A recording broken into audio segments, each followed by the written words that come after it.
Into the round of 32 we go now, that's right, with Bafana making it through to the knockout stage. They're going to be joined by one of the hosts, that's right, as Canada look to make amends and, of course, go on a deep run themselves, who, of course, will have the balls to do it. We're going to take a look at that and much more next.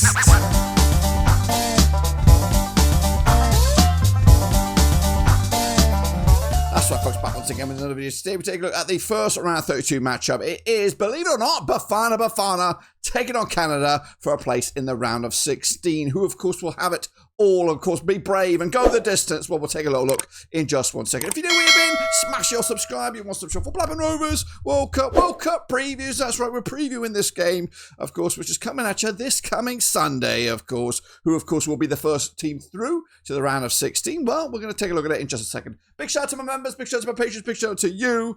Can we get, should we push the boundaries here?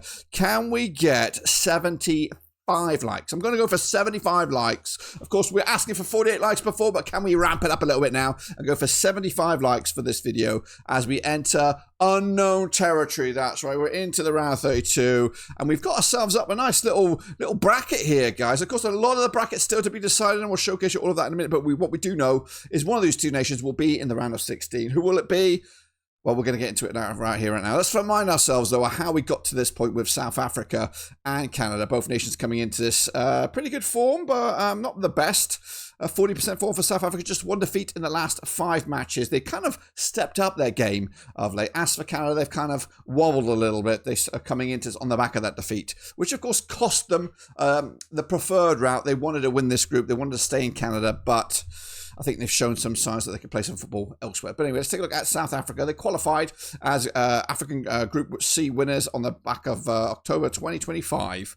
So their 4th tournament, 2010 was their last, and this is their first time they made it out of the group stage. So kudos to them, and kudos, because they did it in some style. Of course, they did look like the weakest link in that group, but they came out, they gave a good account of themselves, and not only did they qualified in 2nd place behind an already host, Mexico. They're managed by Hugo Bruce. He is one of the coolest names in the game. Hugo Bruce will manage yet another game for South Africa. They're captained by Ronwen Williams. The VIP is supposed to be Lyle Foster, but he's not showed up at this World Cup, and they're ranked 60th according to the world rankings at the moment. Of course, I'm going to hold my head up high. I did think they would get crashed out at the group stages, but guess what? I am on the bandwagon right here, right now for South Africa. Of course, their bandwagon includes these guys, of course, a who's who of Bafana football. A lot of Mulumby Sundowns in here, a lot of Orlando Pirates, of course, and it is, of course, Ronwen Williams of the Mulumby Sundowns between the sticks. At the back line, we've got the likes of Kulusho Mudawa, we've got Emile Okan on the books of Hanover Zexen-Neunzig, we've also got Tiang Motoludu as well. Into midfield, likes of Thibaut Mokoena, who's already up and running with a goal. We've got Sotole in there as well, Talante Mbatha up top. We've got the likes of Timba Swane. We talked about Lyle Foster. We also got Ikram Reyners. Again, I don't think he's got a goal so far in this World Cup, but there's still an opportunity to do that. Now, of course, we could see a formation, something along these lines. I've mixed it up a little bit. This is, of course, the most recent lineup for South Africa. We could see a lot of these guys, because these guys were called upon to get a result here for South Africa in the last game, which they did. They got the result against South Korea to leapfrog them in the process. We'll explore the group in just a second. But look, Ronwen Williams likely to be between the sticks. We've got Madiba on the left-hand side, Mbazaki, Okan, Mudawa. There was Sotole and Mbatha in midfield. Those, of course, probably nailed down. We've got Paulus Mofankang, Maseko, and Makoba up top, which, of course, is a surprise. The way they let the line up there with Makonga up there instead of Reyners, instead of Foster, was an unknown entity. You know, I didn't expect that. Did you expect that? Let me know down below, of course. As for their group, this is, of course, how it panned out for Bafana. They finished as runners-up behind Mexico, who won this group. They blew this whole group away with 9 points. But South Africa, despite losing that opening day, have shown some fight, some grit.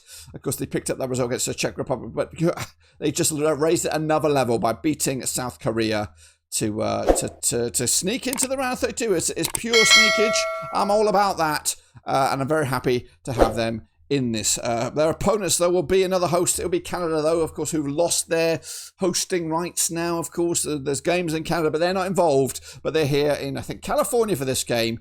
Of course, unknown territory for both of these two nations. Now, this will be the third. This is the third World Cup for Canada. 2022 was their last. Again, never made it out of the group stages, so unknown territory for Canada as well. So kudos for both nations for breaking some deadwood there, and of course, going into the unknown. They're managed by Jesse Marsh, captain being Alfonso Davis, who we've had limited coverage of this World Cup. VIP Jonathan David, he's got up and running with some goals, and he's ranked 30th in the world rankings at the moment. My expectation was the round of 32, but at the moment, with this setup, who knows how far this Canadian nation can go. Of course, with the goalkeepers, James Sinclair, Maxime Crepeau competing for the jersey there, Alistair Johnson at the back.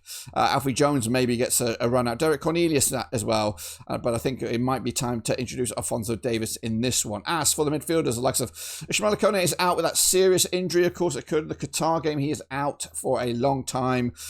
Jacob Scheffenberg could come in. The likes of Stefan Esquatio as well on the books of LAFC.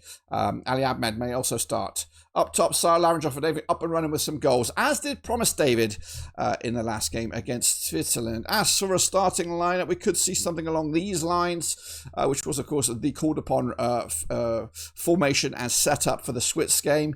Crepeau between the sticks. We've got Laria, Cornelius, De Forolius, of course, has been an ever-present in this World Cup. Johnson on the right-hand side. Ahmed, Cronier, Saliba, Buchanan, David, and Larin. Of course, I could see this guy dropping for Eustachio, who seems to be the main man in midfield.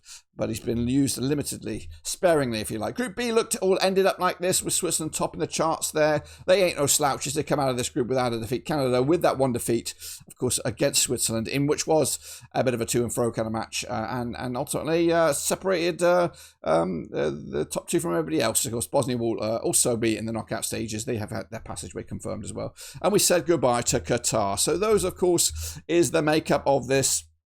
Now, these two sides, I played the once, according to my data. It was a win for South Africa. Goodness gracious me. They actually won this one 2-0, of course. But the squad valuations are completely different. Canada's valuation is around about 200 million euros compared to that of South Africa, just 50 million euros. The vast majority of the Canadian team plays outside of Canada, with just 7 players playing outside of South Africa. Of course, with this predominantly Malumbi Sundowns, Orlando Pirates based team here. It's a very, very reliant on those two squads. The win index favouring Canada 55%. The South Africa, of course, 90%. The draw is at 26%. Of course, the public opinion, I could drop this as early as possible. 69%. 69, dude! A percent of you think Canada will win this game. 31% think South Africa will win this game. So it is a very, very tight between those guys. But it all comes down to me now, of course, under the pressure. We've already got the cat prediction out there. The ping pong balls should be coming, I hope.